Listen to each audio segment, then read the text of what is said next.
Good morning, students. In today's lecture, we will discuss some applications of Ampere's circuital law. जो हमने last lecture में discuss किया था, कुछ एप्लीकेशंस हम उसके डिस्कस करेंगे.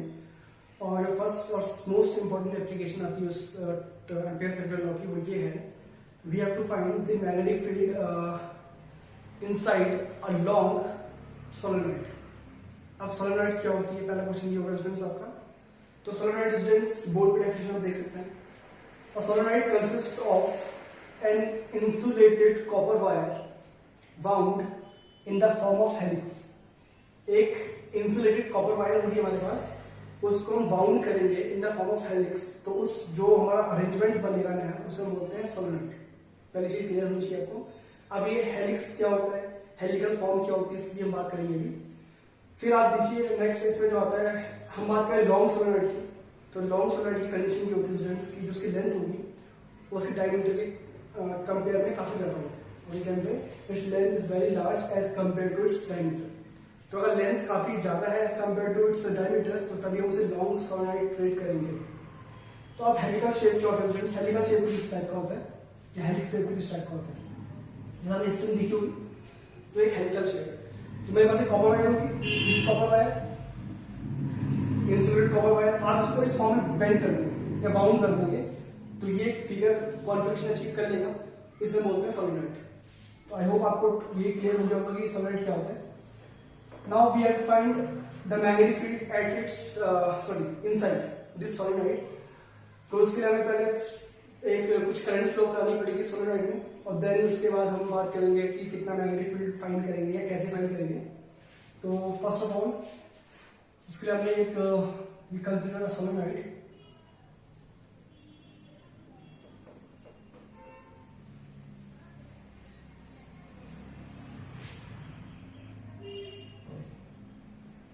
This is a solenoid.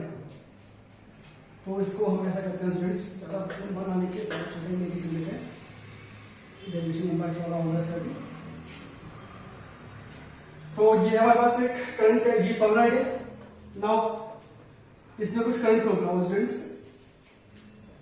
ये कुछ एक एंड से आपने करंट फ्लो करा, दूसरे एंड से वापस आ गई. तो यहाँ पे आप देखते हैं कुछ करंट फ्लो भी, तो कुछ इस तरह से शेप में करंट भी फ्लो होने वाली. इसी शेप में हेलिकल फॉर्म में करंट भी इसमें आगे ऊपर नीचे करके आगे ट्रांसफर होगी.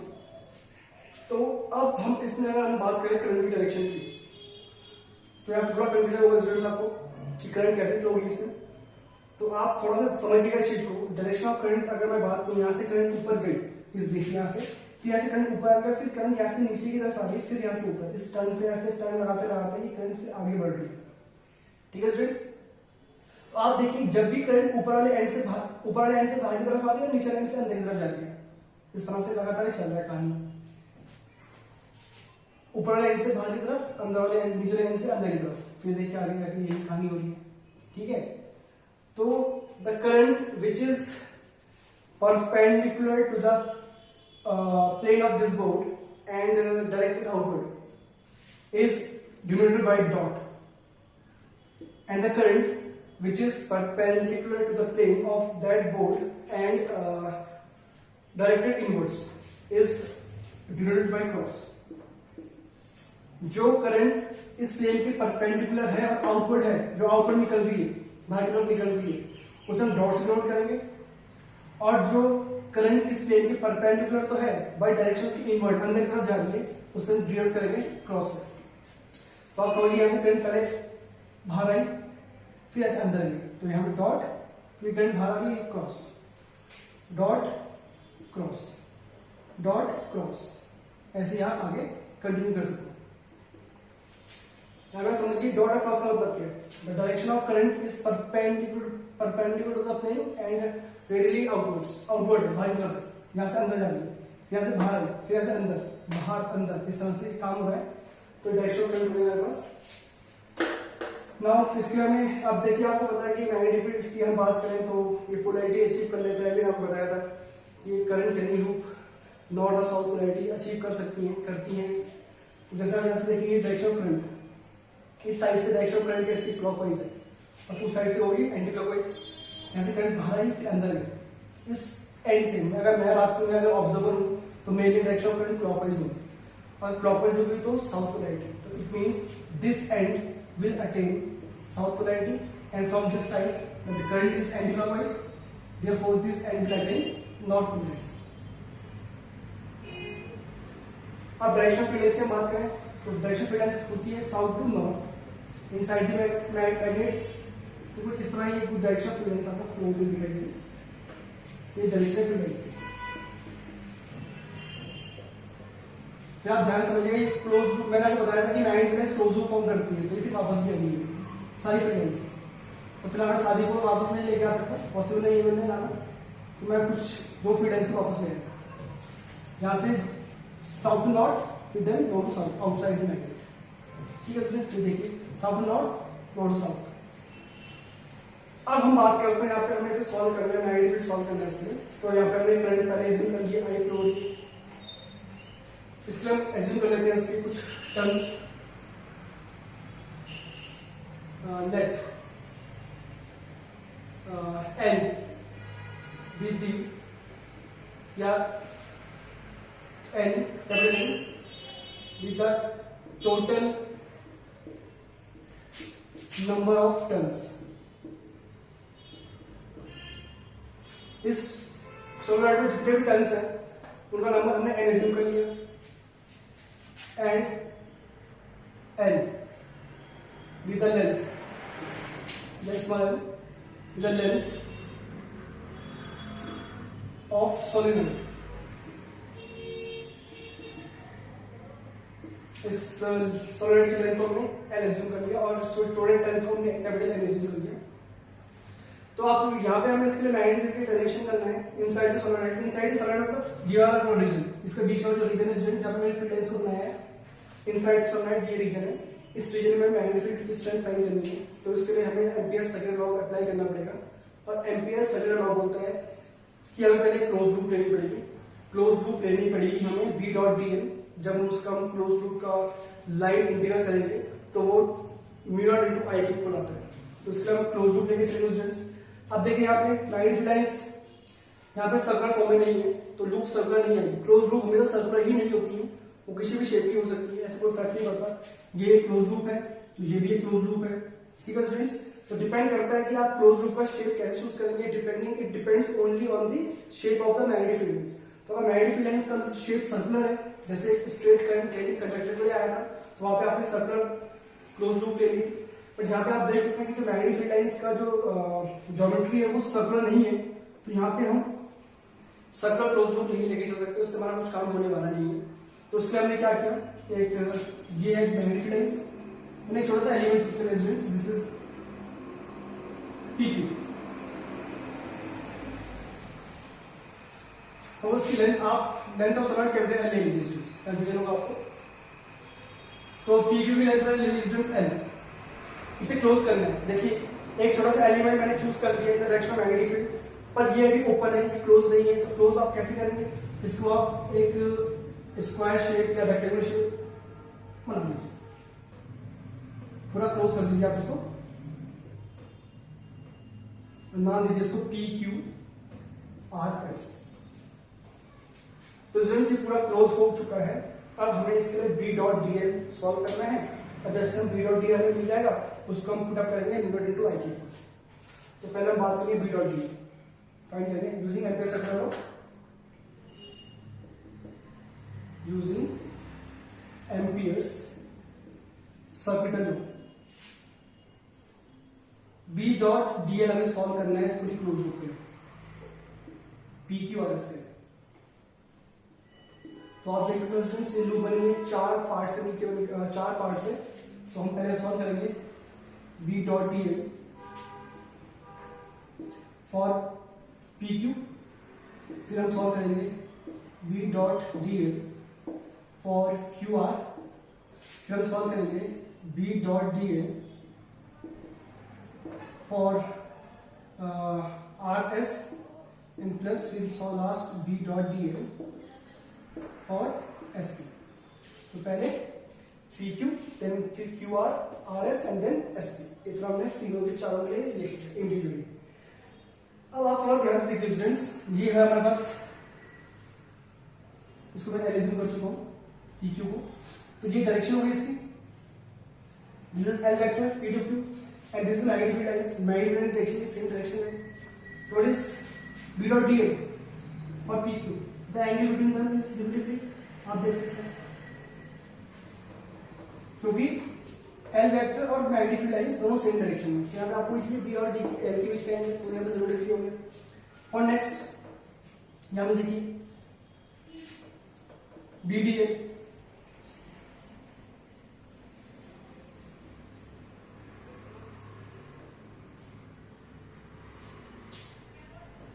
ठीक है। नेक्स्ट आता है क्यू आर के लिए, तो बी डी एल जब से आप करेंगे तो आप देखिए this is D L vector and this is magnetic lines, तो एंगल कितना है यहाँ पे 90 degree, cos 90 plus B D L. अब हम बात करेंगे, ये हो गया था किसके लिए, पी सी क्यू के लिए, ये हो गया हमारा क्यू टू आर के लिए। नेक्स्ट जैसे हम बाहर के लाते हैं आर टू एस के लिए, यहाँ पे देखिए आप कि क्राउडिंग ऑफ इम्पीडेंस काफी वीक है, कुछ प्रॉपर्टीज थी मैग्नेटिक इम्पीडेंस की, आप यहाँ पे समझिए क्राउडिंग जो मैग्नेटिक इम्पीडेंस की वो इनसाइड दी सोलेनॉइड काफी स्ट्रॉन्ग है। तो हम पूरा मैग्नेटिक सेंटर भी एज्यूम करते हैं या इसके इनसाइड ही एज्यूम करते हैं, हम ये एज्यूम करते हैं कि आउटसाइड दी सोलेनॉइड मैग्नेटिक 0 हो। ध्यान समझिए क्या बोल रहा हूँ, 0 होता नहीं है बट इतना वीक होता है कि इसको हम ऐड करें तो उसका कोई सिग्निफिकेंस होगा नहीं, इसलिए आउटसाइड दी सोलेनॉइड हम मैग्नेटिक हम 0 एज्यूम करते हैं। तो आप देखिए आर एस की हम बात कर रहे हैं, लेंथ तो है इस कंडक्टर की, कितनी है लेंथ, एल है, सॉरी कंडक्टर नहीं बोल रहा हूँ, गलत बोल रहा हूँ, लूप है इसकी लेंथ है एल, तो लेंथ तो इसकी नॉन जीरो है बट मैग्नेटिक फील्ड हम आउटसाइड 0 एज्यूम कर रहे हैं, तो इसलिए जब हम आर टू एस के लिए B dot D L solve करेंगे तो हम इसे 0 ही लिखेंगे इसमें। And similarly for S to P B D L, what is the angle between them is cos 90, this is dl vector and this is magnetic length, cos 90 0 होता है, सब 0 कर सकते हैं, यहाँ पे ये cos 0 डिग्री था स्टूडेंट्स, तो यहाँ पे आप b dl cos 0 1 और dl का इंटीग्रेशन कितना आएगा l लेंथ। तो यहाँ से पूरा जब हमने सॉल्व किया स्टूडेंट्स p से लेकर q तक के लिए, तो b dl हमें केवल वही नॉन जीरो मिला which is equal to bl, बाकी ये वाला 0 मिल गया, ये वाला भी 0, ये वाला भी 0, दो 0 हमें इसलिए मिले क्योंकि यहाँ पे तो एंगल 90 डिग्री था और यहाँ पे एंगल 90 डिग्री था मैग्नेटिक फील्ड और लेंथ वेक्टर के बीच। बट इस वाले केस की हम बात करें R2S के लिए, तो ये पॉइंट ये एलिमेंट है, ये आउटसाइड की मैग्नेटिक फील्ड है और आउटसाइड की मैग्नेटिक सॉरी ये आउटसाइड की सोलेनॉइड है और आउटसाइड की सोलेनॉइड हम मैग्नेटिक फील्ड 0 एज्यूम करते हैं, बहुत वीक होता है, तो हमें 0 लेके चलते हैं। तो तीनों वेक्टर्स हमें 0 मिले, तो बाकी बचा है हमारे उसका एक, तो बी। तो आप देख सकते हैं जब हमने B dot D L solve किया पी क्यू आर के लिए, तो हमें कितना मिला, वो मिला हमें बी एल बी। ठीक है स्टूडेंट्स, अब बात करते हैं हमें कि ये होगा एम्पियर सर्किट लॉ के अकॉर्डिंग। देखिए B integration of B dot D L जब हमने जस्ट सॉल्व किया वो हमें मिला है बी एल के equal which is equal to mu naught times the total current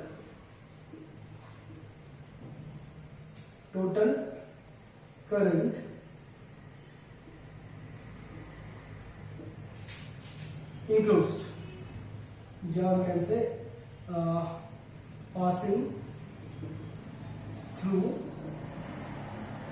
PQRS। अभी हमने बात की जब हम क्लोज लूप लेके चलेंगे स्टूडेंट्स, ये क्लोज लूप है पूरी PQRS, तो आपको अब यहाँ पे एम्पियर सर्किट लॉ लगाने के लिए आपको वो करंट चाहिए जो उसने क्लोज की हुई है। तो आप देख सकते हैं ऐसे कुछ टर्न्स इनक्लोज किए होते हैं, 1 2 3 टर्न कुछ इनक्लोज किए इसने, और एक टर्न पर एक in each turn the current following is I, तो हर एक टर्न में आई करंट फ्लो हो रही है, जिससे कुछ टर्न्स इनक्लोज किए हैं। तो पहले हमें ये फाइंड करना पड़ेगा कि टोटल टर्न्स कितने इनक्लोज किए हैं। ठीक है स्टूडेंट्स, तो देखिए सामने के इसको कैसे सॉल्व करेंगे।